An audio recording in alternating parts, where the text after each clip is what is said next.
Mes chers compatriotes, mesdames et messieurs, je m'appelle Dr Noël Tchagne Mwadjanvita, auteur du plan Marshall de Noël Tchagne pour la reconstruction et le développement de la RDC.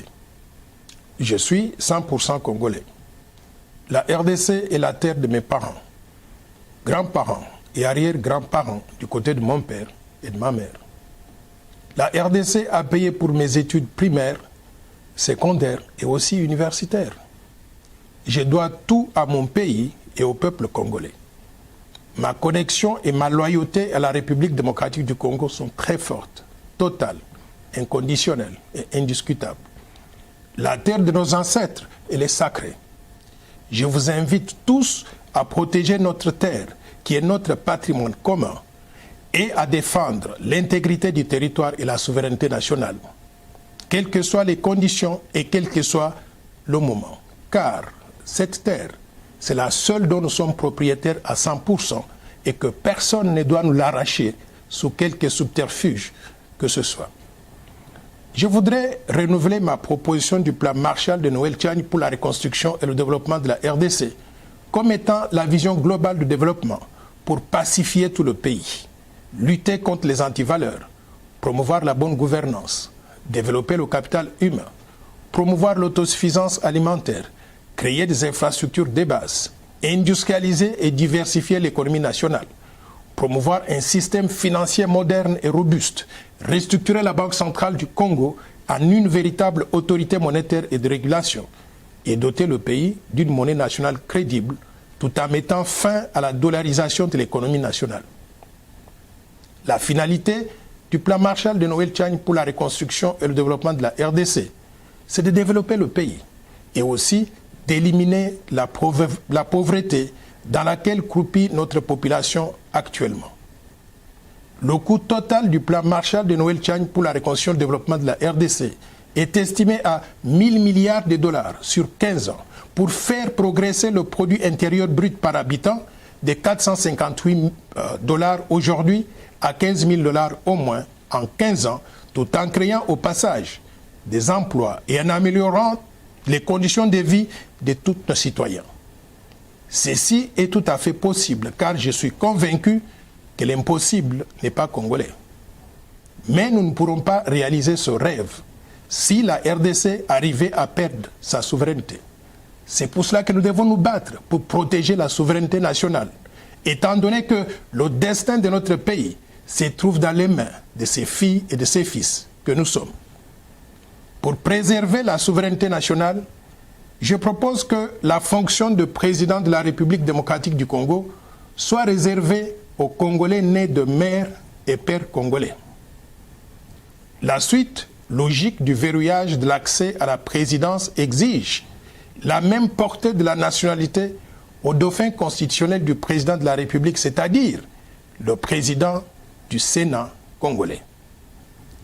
Le verrouillage doit aussi couvrir quelques postes de souveraineté nationale, qui sont le président de l'Assemblée nationale, le haut commandement militaire, le haut commandement du commissariat général de la police nationale, le directeur général des migrations, connu communément comme étant la DGM, l'administrateur général de l'Agence nationale des renseignements, connu comme étant l'ANER, les hauts magistrats de la République, le Premier ministre et les ministres régaliens, c'est-à-dire les affaires étrangères, l'intérieur, la défense, la justice et les finances.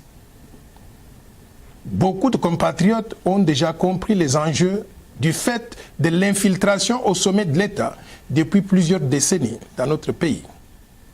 Ces compatriotes soutiennent ma position de verrouillage.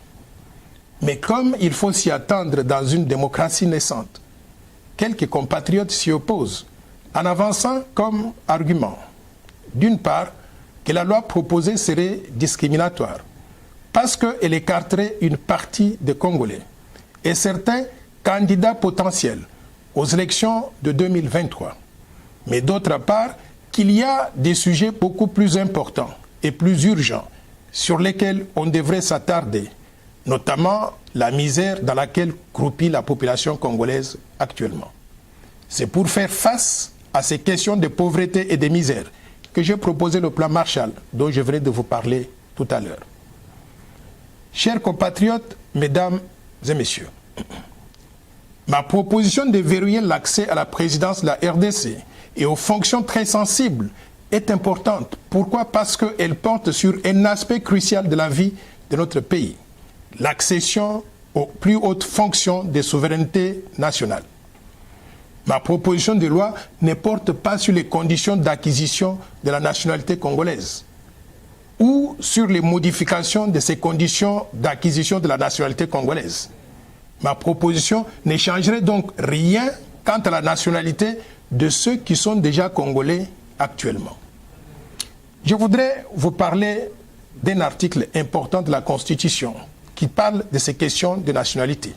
C'est l'article 10 de la Constitution de la République qui est très clair au sujet des conditions d'acquisition de la nationalité congolaise. Cet article stipule ce qui suit. La nationalité congolaise est une et exclusive.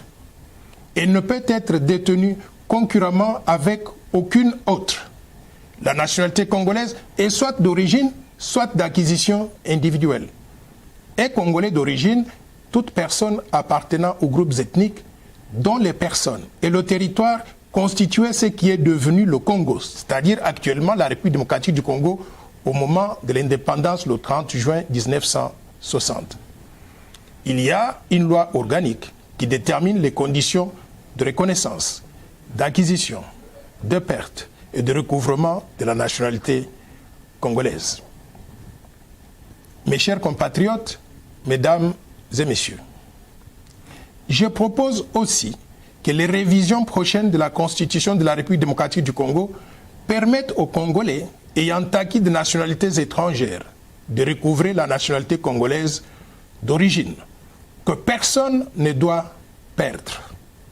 Nous sommes nés Congolais, nous vivons Congolais, nous mourrons Congolais et nous serons enterrés Congolais. La nationalité congolaise, elle est sacrée. Personne ne peut l'arracher à qui que ce soit parmi nous. Sur le territoire national, tout Congolais devra se soumettre aux lois congolaises sans aucune possibilité d'invoquer une quelconque immunité du fait de la détention d'une nationalité étrangère. Au vu de l'histoire récente, il sera prudent, à mon avis, d'exclure la double nationalité avec tous les pays voisins de la RDC, et en particulier ceux qui ont eu des velléités d'occupation de la République démocratique du Congo, et ils sont connus. Chers compatriotes, mesdames et messieurs, depuis 1996, les armées du Rwanda, du Burundi et de l'Ouganda ont été rejointes sur le sol congolais par celles de Zimbabwe, de la Namibie, de l'Angola et de tous les pays du monde venus dans le cadre des opérations de maintien de la paix avec la MONUC d'abord et plus tard avec la MONUSCO. Ces soldats étrangers se sont accouplés avec les Congolaises et les Congolais, donnant naissance à des millions d'enfants qui sont tous Congolais d'après la Constitution actuelle. Nous acceptons tous ces enfants comme Congolais et ils ont droit à tout dans notre pays. Sauf que pour des raisons de souveraineté nationale, nous devons restreindre l'accès à la présidence de la RDC et aux fonctions de souveraineté nationale en les réservant exclusivement aux Congolais nés de mère et de père eux-mêmes congolais. Ceci éviterait l'infiltration au sommet de l'État à travers des compatriotes qui auraient de loyauté partagée entre la République démocratique du Congo et d'autres pays étrangers. Chers compatriotes, mesdames et messieurs, ma proposition de verrouillage porte essentiellement sur les conditions d'accès à la fonction de président de la République démocratique du Congo, c'est-à-dire sur les critères qui doivent être remplis pour être candidat au poste de président de la République. Pour le moment, ces critères sont définis par l'article 72 de la Constitution de la République démocratique du Congo qui stipule ce qui suit. Nul ne peut être candidat à l'élection du président de la République s'il ne remplit pas les conditions ci-après. 1. posséder la nationalité congolaise d'origine. 2. Être âgé de 30 ans au moins. Et 3. Jouir de la plénitude de ses droits civils et politiques. Et 4.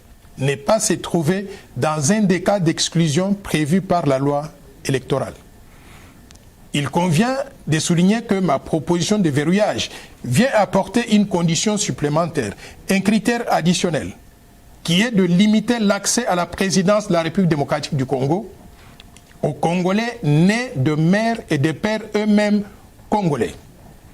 Il est important de relever que ce critère additionnel vise à protéger l'intérêt national, la souveraineté nationale, la fonction suprême qui est celle de président de la République en évitant l'infiltration au sommet de l'État et en préservant la fierté d'être congolais et surtout d'être dirigé par un Congolais comme nous.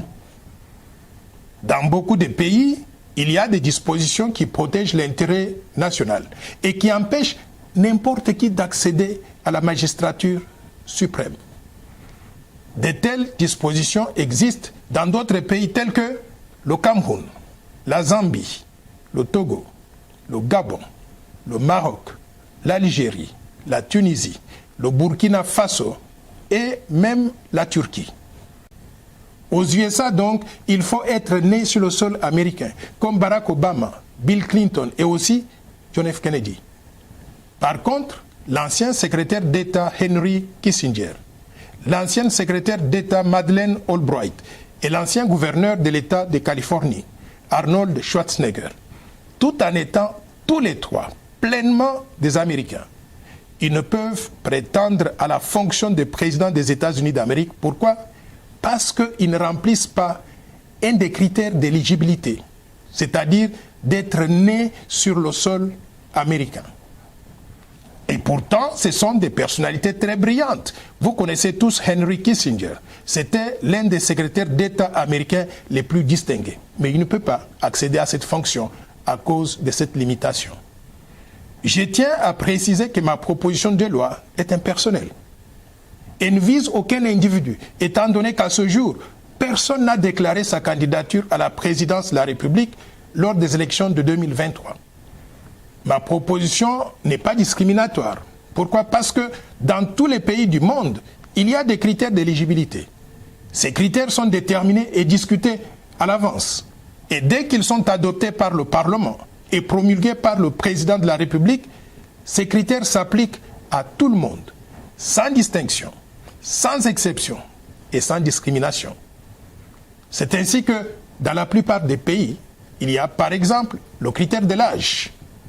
En France, par exemple, pour être candidat au poste de président de la République française, il faut avoir au minimum 18 ans. Par contre, en République démocratique du Congo, on exige du candidat à la présidence de la République démocratique du Congo 30 ans d'âge au moins. Est-ce qu'on peut dire dans ce cas qu'il y a discrimination par rapport aux Congolais qui n'ont pas encore 30 ans d'âge? La réponse est non. C'est un critère qui a été accepté par tout le monde et qui va s'appliquer à tout le monde aussi. Il convient de noter qu'en République démocratique du Congo, les conditions prévues par la Constitution sont complétées par des critères opérationnels, prévus par la loi électorale numéro 17/013 du 24 décembre 2017, modifiant et complétant la loi électorale numéro 06/006 du 9 mars 2006, portant organisation des élections présidentielles, législatives, provinciales, urbaines, municipales et locales, telles que modifiées à ce jour. C'est cette loi qui détermine, par exemple, le montant de la caution à déposer par tout candidat aux élections présidentielles. Mes chers compatriotes, mesdames et messieurs, est-ce que ma proposition de loi est opportune en ce moment précis? La réponse est oui. Lorsque la souveraineté du pays est menacée, il n'y a pas meilleur moment que d'agir immédiatement. Car si le risque identifié d'infiltration au sommet de l'État se matérialise, ce sera trop tard pour sauver notre pays. Le timing de ma proposition de verrouillage coïncide aussi avec les réformes proposées par d'autres organisations de la société civile ou même des partis politiques, tels que la CENCO, qui a présenté la feuille de route des réformes qui toucheraient à la CENI, la loi électorale et aussi la Constitution. Il y a aussi les idées de Martin Fayoulou, qui propose une CENI à présidence tournante. Il est donc opportun de recenser toutes les propositions de réformes institutionnelles, y inclut celle de verrouillage que je porte, afin d'opérer les révisions nécessaires à la CENI, la loi électorale et aussi la Constitution, une fois pour toutes, afin de baliser le terrain pour les élections apaisées en 2023, mais aussi au-delà. Mes chers compatriotes, mesdames et messieurs, je vous invite tous à participer à ce débat d'idées, de façon civilisée et patriotique, sans insulte ni dénigrement, dans le respect de la dignité de chacun, pour contribuer à un climat de paix et d'élections apaisées dans notre pays. Si ma proposition de loi est adoptée, la RDC ne prendrait plus de risque de donner la magistrature suprême et d'autres fonctions de souveraineté à des personnes dont le cœur, le sang, l'allégeance et la loyauté seraient ailleurs à défaut du corps physique dans notre pays. En démocratie, c'est la majorité qui gouverne. Les Congolais nés de mères et pères congolais étant les plus nombreux, il est normal et logique qu'ils aient l'exclusivité de la présidence du pays et les fonctions essentielles de souveraineté pour que nous puissions protéger ensemble notre fierté d'être Congolais, mais également notre souveraineté nationale. Pour terminer, je vous rappelle que tous les Congolais sont égaux. Ils sont les mêmes. Il n'y a pas un seul individu qui soit moins ou plus important que d'autres dans notre pays. Nous sommes des frères et sœurs. Nous devons rester unis et inséparables. Faisons l'essentiel pour protéger notre patrimoine commun tout en le préservant pour les générations futures. Que vive la République démocratique du Congo, que vive le vaillant peuple congolais. Je vous remercie.